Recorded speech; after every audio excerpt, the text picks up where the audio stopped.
wale garanu lalata ijini mani onenu holata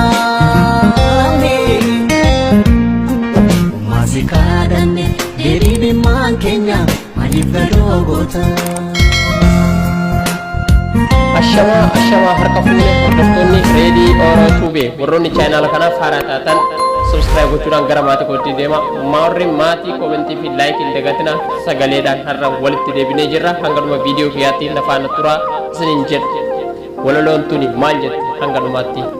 qalbiidhaan caqasaa share waliif godha jirtu jirra hinjirru ijji kee hin boqanne imimmaan gad lolaasaa anaa nyaatu qomoo koo kan kee garaa na raasa obseen taa'a yoon jedhu garaa koottuu na dida boo'i naan jedha yoon boo'es maalaaf fida anaa nyaatu dhiiga koo dhiiga hidda lafee utuu ijji kee boo'uu gammadeen beeku rafee ganamaaf galgala na boochiftii duuti narraa dhumaa jiran ilmaan koo hundi yertuu dararee qa'ettiin na goola kana mana hidhaa jiruun iyyafataa oola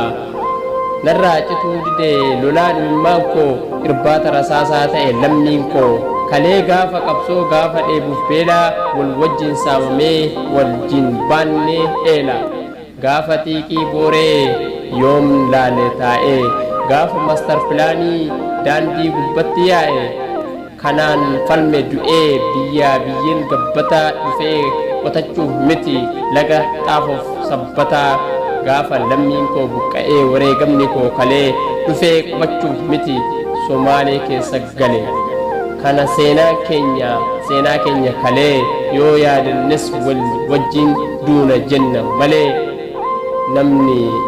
ilaallataa hin jiru waanii kaleessaa maal balleessine yaa sabaa wal maddii dhaabadhaa yaa qomoo koo tokkummaadhaan ka'aa falmadhaa yaa qeerroo koo intaane dubbiin bara kanaa osoo lammiin koo dhumuu asiif achii gandaan wal qoonnaa jirtu jettanii nun gaafatina hin jirru jechuuf jirra jechuuf hin jirru kan jiru walii mil'uu kaleessa as ga'eera eela gabrummaan baadhee har'a siquun dadhabe ulaa tarkaanfadhee har'a gabba'uu dadhabe qarshii bitee lammii koo kan kaleessa waliif boo'u yeroo qofaaf mukaa'u kan waliif hoo'u inni kaleessa naaf diina har'a garuu siif obboleessa inni kaleessiif faafa har'a garuu hafteen gola kaa'ee keessa rafa kanaaree jiraachuun nuti duutuu miidhaan nyaata ekeree boollaa olii kan jiraan du'aa gadi silaa utuu jiraachuu beekne kaleessa akka waliif jirrutti ormi silaa nu nyaartu akka lammii yartuutti silaa maal goona yaa jirana jiruutee jirru kunoo argine yoo lafti dhihee barri jireenya addunyaa kanaa wal fakkeessaa taatee barri inni aangoo qabus imaanaa sabaa nyaate bara haadhoo isaa dabarsee du'aaf kennu bara hirribaa dammaqee ripheen firii jennu bara abbaan Oromoo mirga jiraachuu dhabee bara duudhaadhaaf safuun mixiin isaa cabe mirgi isaa cabe bara harmee koo ayyoon osoo boossuu gabaabduu du'a ilma isheef jecha bara mogoleen isii cabdu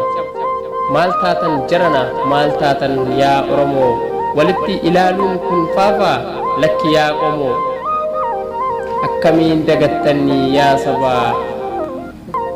maaluma dubbiin bara kanaa gubannee waan taanu qabne osoo gandaaf asiif achi lafa dhiinnu lammiin koo dhiigaa dhangalaasaa shamarran teenna gudeedaa yoo geeffatan lubbuu isaanii galaafataa harmee teenna ajjeesee reeffa isii akka hin fudhanne qorraaf aduun macheessee uumaa faallaa namaa fannoo fidanii dhiigalmaan Oromoo rasaasaan iddanii maaliif callistan yaa lammii koo Arsii fi Baalerraan Jimmaa fi Booranaa Walloo fi Wallagga Gujii fi Harargee Shawaa fi Walloo Booranaa fi Gujii Oromiyaan kutaan 11 tokkummaadhaan ol ka'ii dirmadhu naaf jetti Wallaggaan akkamiin michoomtee akkamiin firoomtee jiraatta diina kee waliin osoo lammiin kee dhumuu ani